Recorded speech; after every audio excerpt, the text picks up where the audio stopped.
Indian politics లో Tamil Nadu state కి Tamil Nadu politics కి ఒక సపరేట్ ఫ్యాన్ బేస్ ఉంది. అదేంటంటే అక్కడ స్టార్ అయ్యారు అంటే వాళ్ళు ఖచ్చితంగా పాలిటిక్స్ లో వస్తారు. దాని రీజన్స్ ఏంటో మనం అయితే ఈ రోజు ఈ వీడియోలో మాట్లాడుకుందాం. So hello guys, welcome back to my YouTube channel Teja unfiltered. In case subscribe చేసుకోకపోతే సబ్స్క్రైబ్ చేసుకోండి. మనం ఈ రోజు ఈ వీడియోలో తమిళ్ పాలిటిక్స్ కి తమిళ సినిమా పైన రిలేషన్ గురించి అయితే మనం మాట్లాడుకుందాం. సో ఈ వీడియోని చివరి దాకా చూసేయండి. చాలా మంది క్యూరియస్ గా ఉంటారు తమిళ పాలిటిక్స్ ఏంటి, ఎలా ఉంటాయని చెప్పి. సో నేనైతే ఈ రోజు మీకు ఈ వీడియో తమిళ పాలిటిక్స్ గురించి మొత్తం అయితే ఎక్స్ప్లెయిన్ చేస్తాను. తమిళనాడు గురించి చెప్పాలంటే, తమిళనాడు పాలిటిక్స్ గురించి చెప్పాలంటే ముందు మీకు ఒక సింపుల్ ఓవర్వ్యూ కావాలి. అదేంటంటే అన్నా దురై గురించి తెలియాలి. He's a Indian film writer, అంటే అప్పట్లో మద్రాస్ ప్రెసిడెన్సీ. సో అన్నా దురై అండ్ పెరియార్ గారు కలిసి ద్రవిడియన్ ఐడియాలజీ, ద్రవిడియన్ ఉద్యమాన్ని అయితే స్టార్ట్ చేస్తారు తమిళనాడులో. అది ఈ రోజు కూడా ఆ పేరు చెప్పకపోతే తమిళనాడు పాలిటిక్స్ అనేవి ఉండవు. సో మీరు చూసినట్లయితే తమిళనాడు పొలిటికల్ పేర్లు కూడా Dravida Munnetra Kazhagam, DMK DMK DMK. So డిలో ఈ డిఎంకే డి అనేది ద్రవిడియన్. సో ఆ ద్రవిడియన్ పేరుతో ఇప్పుడు ఈ రోజు దాకా కూడా తమిళనాడు పాలిటిక్స్ అయితే ఉంటుంది. So Annadurai is the founder of Dravida Munnetra Kazhagam party. ఇప్పుడు స్టాలిన్ గారు ఏదైతే సీఎం గా ఉన్నారో ఆ పార్టీకి ఫౌండర్ ఆయన. అండ్ లేటర్ కరుణానిధి గారు అయితే వచ్చారు. కరుణానిధి గారు కూడా ఒక సినిమా రైటర్ అనమాట. సో ఫిలిం రైటర్ నుంచి ఎంజిఆర్ గారు యాక్టింగ్ కి ఆయన మాటలు రాసి, సో అక్కడ అన్నాదురై గారి దగ్గర ఉండి ఆయన శిష్యుడిగా ఉండి, ఒక నమ్మకస్తుడిగా ఉండి ఆ పార్టీని అయితే ఆయన టేక్ ఓవర్ చేస్తారు. సో అన్నాదురై గారు ఒక రైటర్, కరుణానిధి గారు ఒక రైటర్. వాళ్ళు వాళ్ళు అక్కడ నుంచే పాలిటిక్స్ లోకి వచ్చేస్తారు అనమాట. అప్పట్లో Madras presidency, United AP and United Tamil Nadu. So అక్కడ నుంచి తమిళనాడు పాలిటిక్స్ మొత్తం కూడా ఒక సపరేట్ రూట్ వెళ్ళిపోయింది. వాళ్ళ ఐడియాలజీ ఏంటంటే కులం లేదు, మతం లేదు, ప్రాంతం లేదు, అందరూ ఒకటే అనే ఒక కాన్సెప్ట్ తో, సోషల్ జస్టిస్ తో అయితే వాళ్ళు వాళ్ళ ఐడియాలజీ అనమాట. వాళ్ళు యాంటీ బ్రాహ్మిన్.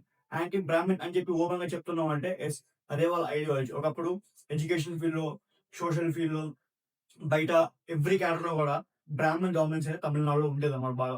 సో ఆ ఐడియాలజీకి అగైనెస్ట్ గా కులం లేదు, మతం లేదు, ఉన్నోడు ఆ, పేదోడు ఏమీ లేదు, అందరూ ఒకటే అనే ఒక కాన్సెప్ట్ తో అయితే ఈ డిఎంకే అనే ఒక ఐడియాలజీ పవర్ఫుల్ గా ప్రతి ఒక్క తమిళియన్స్ బ్లడ్ లోకి అయితే ఇంజెక్ట్ అయింది. సో అన్నాదురై అండ్ కరుణానిధి గారి గురించి చెప్పేటప్పుడు మీకు ఇంకొక పేరు కూడా చెప్పాలి. ఆయన ఈవి రామస్వామి. మీకు పెరియార్ అని చెప్పి చాలా ఐడియా ఉండే ఉంటుంది. తమిళనాడు ఎక్కడికి వెళ్ళినా కూడా ఒక గడ్డంతో ఒక పెద్ద మనిషి కనిపిస్తాడు. ఆయన ఈవి రామస్వామి అలియాస్ పెరియార్.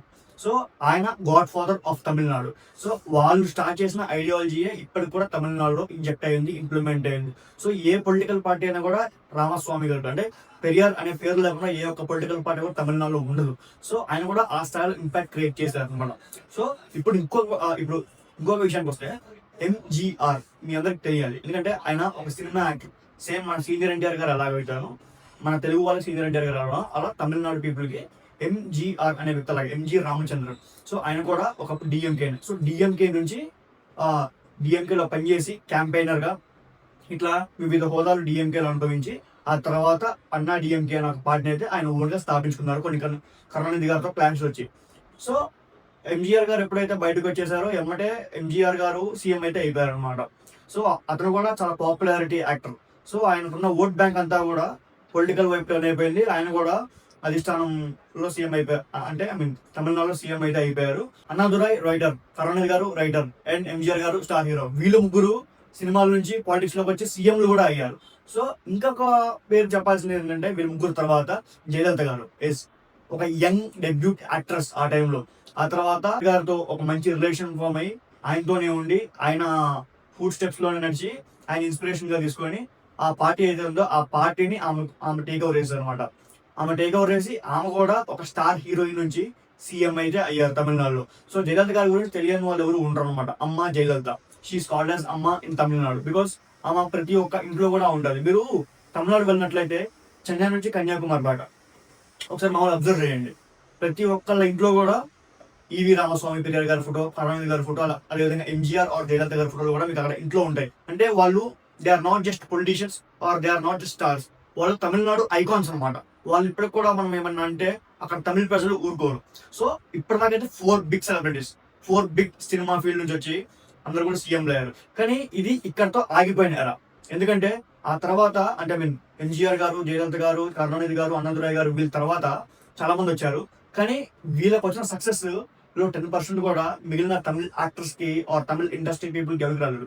సో నేను మీకు ఇంకా కొన్ని ఎగ్జాంపుల్స్ చెప్తాను. ఉన్నారు పార్టీ పెడతా అని చెప్పి టీజ్ చేసి లాస్ట్ మూమెంట్ లో వెనక్కి వెళ్ళిపోయారు. అండ్ కమల్ హాసన్ గారు పార్టీ పెట్టారు, మక్కల్ నీది మహిమని చెప్పి. సో ఆయన పార్టీ పెట్టి ఆయనకి 2% కంటే తక్కువే ఓట్ షేర్ అయితే వచ్చింది. సో ఆయన కూడా పొలిటికల్ అంటే యాక్టర్గా ఉలగనాయకన్ కమల్ హాసన్ అయినప్పటికీ కూడా, ఒక గొప్ప యాక్టర్ అయినప్పటికీ కూడా ఆయన పొలిటికల్గా అయితే అటర్ ఫ్లాప్ షో అనే చెప్పాలి. అండ్ వరలక్ష్మి శరత్కుమార్ గారి ఫాదర్, శరత్కుమార్ గారు మీ అందరికి ఐడియా ఉండే ఉంటారు, మొన్న మనకి డ్యూక్ సినిమా కూడా కనిపించారు అనమాట. సో అతను కూడా పార్టీ పెట్టారు. వాళ్ళ wife and husband Radhika Sarathkumar గారు అండ్ శరత్కుమార్ గారు వాళ్ళు కూడా పొలిటికల్ ఫెయిల్యూర్ అనేది చూడక తప్పలేదు. వాళ్ళు అన్ని పొలిటికల్ పార్టీస్తో కాంటాక్ట్లోనే ఉన్నారు. ఆ తర్వాత వాళ్ళు ఇప్పుడు ప్రెసెంట్ అయితే బీజేపీలో ఉన్నారు.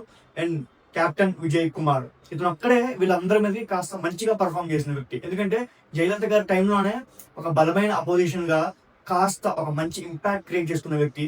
కానీ ఆ ఇంపాక్ట్ అనేది ఎక్కువ కాలం లేదు, ఎందుకంటే ఆయన హెల్త్ ఇష్యూస్ వల్ల ఆయన పొలిటికల్ గా వీక్ అయిపోయారు.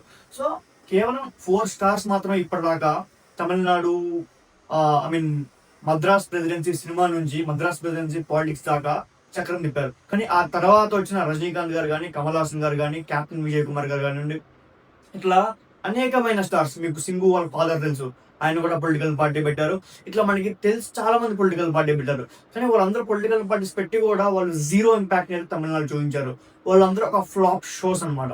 ఇప్పుడు కమల్ హాసన్ గారు డిఎంకే అంటే స్టాలిన్ గారు పొలిటికల్ పార్టీతో అలయన్స్ లో అయితే ఉన్నారు, కేవలం ఒకే ఒక రాజ్యసభ సీట్ కోసం అనమాట. అండ్ ఇప్పుడు వీళ్ళందరిది అయిపోయింది, 90 స్టోరీ అయిపోయింది, 20 స్టోరీ అయిపోయింది. సో ఇప్పుడు అప్కమింగ్ పీపుల్ కి ఒక స్టార్ హీరో మళ్ళీ పొలిటికల్ పార్టీ పెట్టాడు, ఆయన తలపతి విజయ్. మీ అందరికి తెలిసే ఉంటుంది, టీవీకే అని చెప్పి ఆయన ఆల్రెడీ పార్టీని స్థాపించారు. సో మరి ఆ పార్టీ ప్రజెంట్ ఎలా ఉంది అనేది చెప్పలేము, ఎందుకంటే అది ఆయన ఫస్ట్ ఎలక్షన్. ఆ పార్టీకి అయితే ఎలక్షన్ స్ట్రాటజిస్ట్ గా ప్రశాంత్ కిషోర్ అయితే పనిచేస్తున్నారు. ప్రశాంత్ కిషోర్ మీ అందరికీ తెలిసే ఉంటుంది, ఇండియన్ డిజిటల్ పొలిటికల్ పార్టీస్ కి అన్నిటి కూడా ఆయన హెడ్ అనమాట. సో ఆయన క్రియేట్ చేసిన రెవల్యూషనే ఈ పొలిటికల్ పిఆర్ అంతా కూడా. సో ఆయన అయితే ఉన్నారు, కానీ ఆయన ఉన్నా కూడా పెద్దగా ఉపయోగం అయితే ఏం లేదు, ఎందుకంటే పొలిటికల్ పార్టీని బేస్ చేసుకోవాలి డిఫరెంట్ ఫీల్డ్స్ లో. పొలిటికల్ పార్టీని ఒక డిఫరెంట్ ఫీల్డ్స్ లో మీరు సెట్ చేసుకోకపోతే అది పెద్ద డిజాస్టర్ అవుతుంది. సో తలపతి విజయ్ రేపు ఓడిపోయినా కూడా అది డిజాస్టర్ అని చెప్పి నేను అన్నాను, ఎందుకంటే ఇనీషియల్ గా ఎవరైనా ఫెయిల్ అవుతారు. ఎందుకంటే మరి వాళ్ళు ఎలా సక్సెస్ అయ్యారంటే, ఒకప్పుడు 90s లో మన సీనియర్ ఎన్టీఆర్ గారు కానివ్వండి, ఎంజీఆర్ గారు కానివ్వండి, వీళ్ళు పార్టీ పెట్టినప్పుడు వీళ్ళు ఎందుకు సీఎంలు అయ్యారు, మిగతా వాళ్ళు ఎందుకు కాలేదంటే, వాళ్ళు పార్టీ పెట్టినప్పుడు ఇండియన్ పాలిటిక్స్ లో ఒకే ఒక యునానిమస్ పార్టీ ఉండేది, కాంగ్రెస్. ఇండియా మొత్తం కాశ్మీర్ కు కన్యాకుమారి దాకా కాంగ్రెస్ పార్టీ ఒకటే ఉండేది. సో ఆ కాంగ్రెస్ కి అపోజిషన్ గా వీళ్ళు పొలిటికల్ పార్టీస్ పెట్టారు, లోకల్ నేటివిటీతో పెట్టారు. సో అందుకనే ఎంజీఆర్ గారు అండ్ మన సీనియర్ ఎన్టీఆర్ గారు సక్సెస్ అయ్యారు. ఆ తర్వాత there is no space for anyone, ఉంటే అటు లేకపోతే ఇటు లాగా అయిపోయింది అన్నమాట సిచ్యువేషన్.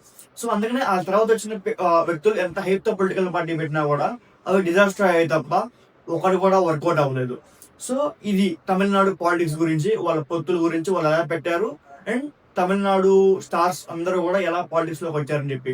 సో తలపతి విజయ్ గారు రాజకీయ భవిష్యత్తు ఎలా ఉంటుంది కింద కామెంట్ బాక్స్ లో కామెంట్ చేయండి. అండ్ ఒక్కసారి మనం భవిష్యత్తు రాజకీయాలు అంటే జస్ట్ 1 మంత్ ఉంది ఇంకా తమిళనాడు ఎలక్షన్స్ కి. సో ఆ ఎలక్షన్స్ లో నుంచి అయితే మీరు ఎవరో వస్తారనుకుంటున్నారు కూడా కింద కామెంట్ బాక్స్ లో కామెంట్ చేయండి. అండ్ ఇప్పుడు ఒకసారి ఎలక్షన్ సినారియోని ఒక డీప్ లుక్ వేసుకుంటే, డిఎంకే అండ్ కాంగ్రెస్ ఒకటి, వీళ్ళే ఇప్పుడు ఈ ఎలక్షన్ కి ఫేవరెట్స్ అనమాట. అండ్ నెక్స్ట్ అమ్మా జయలలిత గారి అన్నా డిఎంకే అండ్ బీజేపీ ఒకటి. నెక్స్ట్ థర్డ్ వచ్చేసి తలపతి విజయ్ సింగిల్ గానే కంటెస్ట్ చేస్తున్నారు. సో ఇవి ఇప్పుడున్న 3 ప్రధాన పొలిటికల్ పార్టీస్ వాళ్ళ అలయన్సెస్ అనమాట. కమల్ హాసన్ గారు going to be the star campaign for DMK. So ఎందుకంటే ఆయన అలయన్స్ లో ఉన్నారు. సో కమల్ హాసన్ గారు, Stalin and Congress are one alliance. Next alliance వచ్చేసి అన్నామలై, డిఎంకే, బీజేపీ, వీళ్ళందరూ ఒక అలయన్స్, అంటే అన్నామలై కూడా బీజేపీ. సో ఇది ఒక అలయన్స్ అనమాట. థర్డ్ వచ్చేసి తలపతి విజయ్ కంటెస్ట్ సింగిల్ గానే కంటెస్ట్ చేస్తున్నాడు. సో ఇది ఎలక్షన్ యొక్క ఇదనమాట. అఫ్ కోర్స్ డిఎంకేనే ఈసారి గవర్నమెంట్ లోకి వస్తుంది, అందులో ఎటువంటి మొహమాట లేదు, ఎందుకంటే డిఎంకేకి ఒక ఫిక్స్డ్ ఓట్ బ్యాంక్ ఉంది. ఆ ఫిక్స్డ్ ఓట్ బ్యాంక్ ఎలాంటిదంటే, నువ్వు డిఎంకే కార్యకర్తని మోకాల మీద కొట్టినా కూడా అతను డిఎంకేకి ఓట్ వేసి అంత ఫిక్స్డ్ ఓట్ బ్యాంక్ ఉంది తమిళనాడులో ఆ పార్టీకి. So DMK is going to win easily in this election. And ఈ తలపతి విజయ్ అనే వ్యక్తి పోటీ చేయడం వల్ల అన్నా డిఎంకేకి లాస్, ఎందుకంటే మొత్తం 3 పోటీ అంటే త్రిముఖ పోటీలో ఖచ్చితంగా ఒకరికే లాభం జరుగుతుంది, మిగతా వాళ్ళకి నష్టం జరుగుతుంది.